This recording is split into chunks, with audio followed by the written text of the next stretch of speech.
Okay, so in this video we're going to have a look at what it looks like algebraically when three planes intersect. So hopefully you've already seen the video on visualizing how they intersect in 3D on GeoGebra. So if we have our three planes, the equations will look something like this. So because they're planes, we're just labeling them pi1, pi2 and pi3. And I've just got each of them in the form ax plus by plus cz equals d, and the subscripts are just to match which planes they go with. So the first thing to do when you have three planes is to see if any of them are parallel. Okay, so if any of them are parallel, then that would mean that, for example, for the a, b and c in pi1 are each the same multiple of a, b and c in pi2. So for example, the plane 2x plus 3y plus 4z equals 1 would be parallel to something like 4x plus 6y plus 8z equals 1. Okay, so the d can stay the same, but you see these are all multiplied by 2, so those two planes are parallel. Okay, so you want to check first of all if any combination of your three planes are parallel. So if these were two of my three planes, those two would be parallel. Then I would want to see, is the third one parallel or is it not? And then you can decide what the planes would then look like. Now, if none of them are parallel, then what you want to do is you can think of these three equations as a matrix equation. Okay, so that matrix equation looks like this.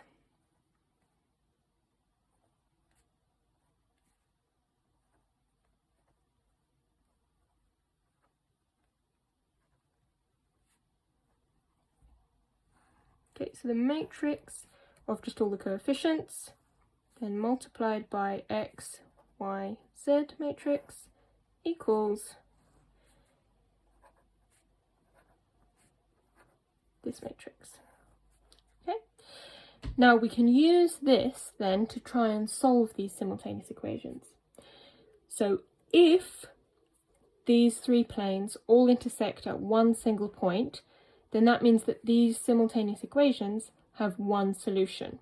Okay, that will be one solution, one value of x, y, and z, which would be the coordinates of that single point where they meet.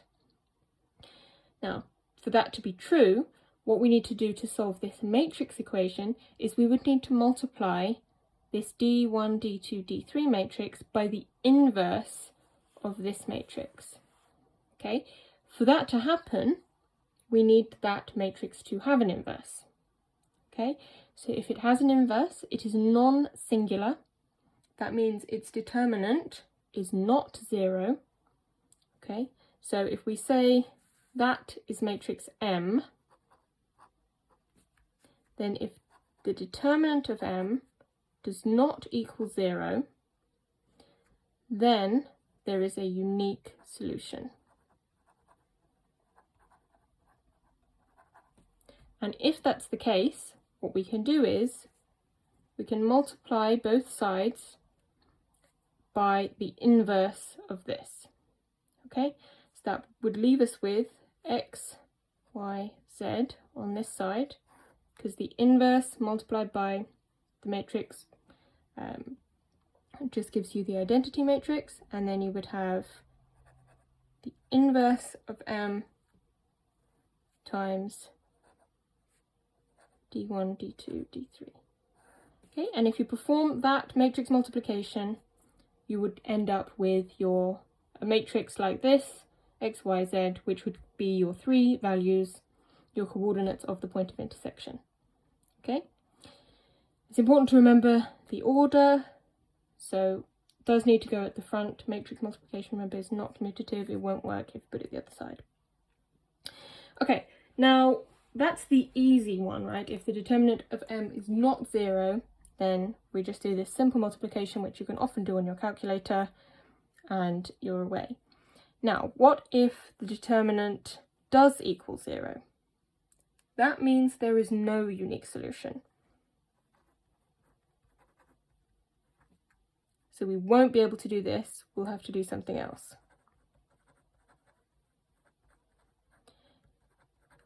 And however, it's not enough to just say there's no unique solution.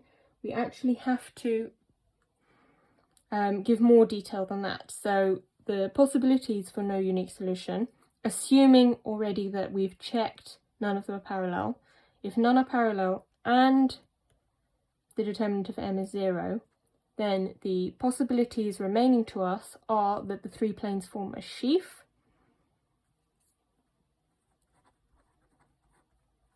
or that they form a prism. Those are the possibilities, okay? Now, if they form a sheaf, that means that they intersect, remember, along one straight line, okay? So that means if we try and solve these equations simultaneously, what we should end up with is an equation for that line, which is consistent, okay? So we should be able to solve them and get an equation of a straight line which is consistent across all three. So a straight line that is in all three planes. Okay, one single equation of a straight line that's in all three planes. Then we would have a sheaf if they're consistent.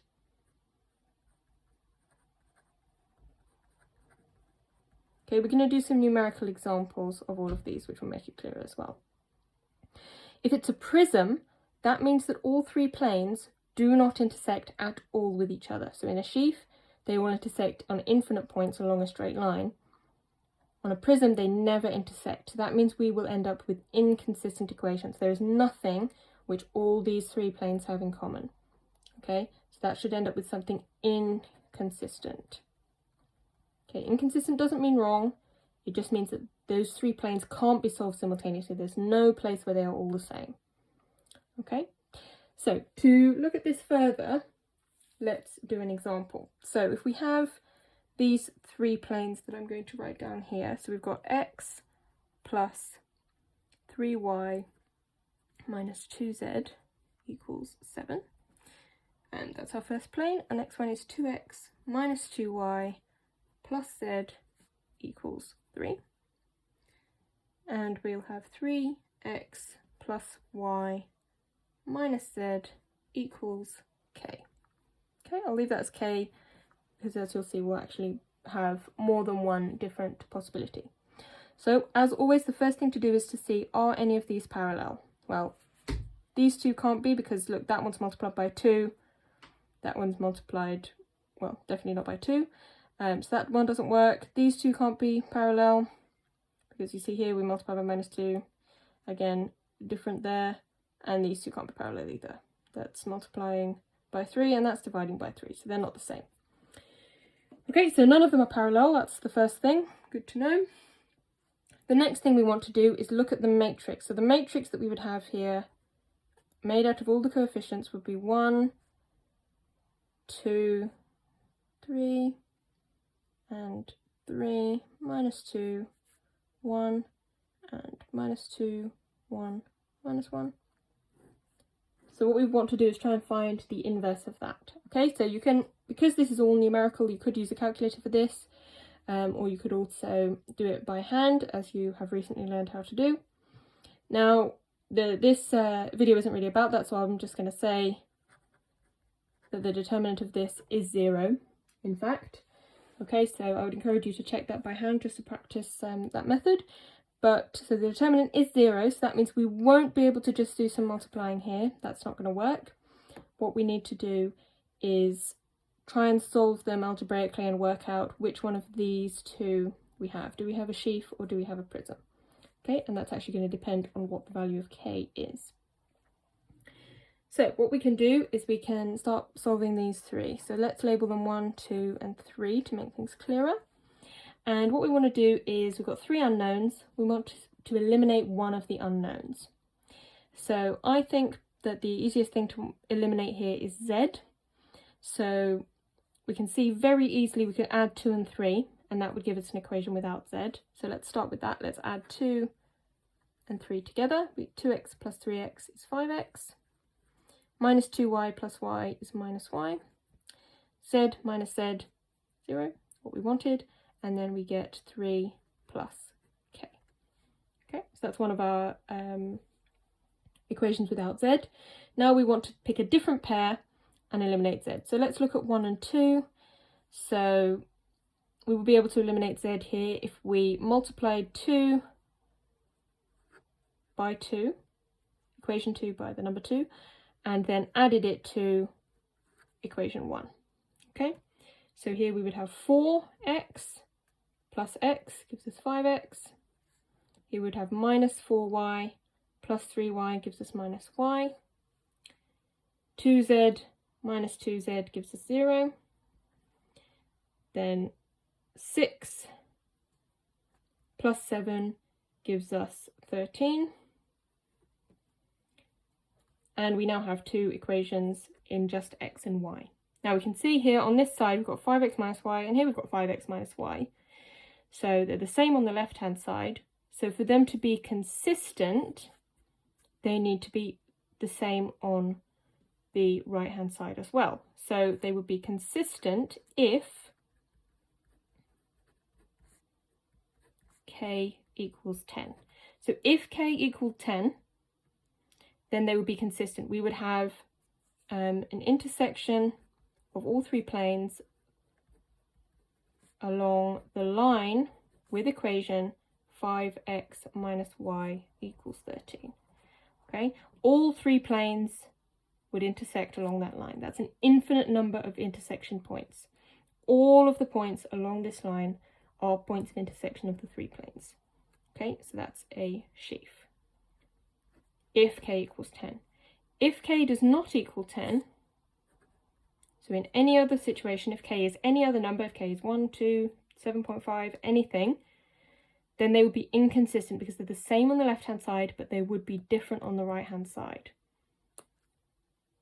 Then they are inconsistent. Okay, so if k is not 10, they are inconsistent, which would mean they never intersect,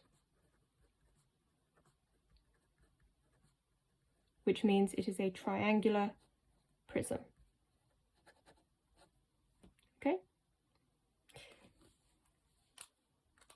All right, and that is the end.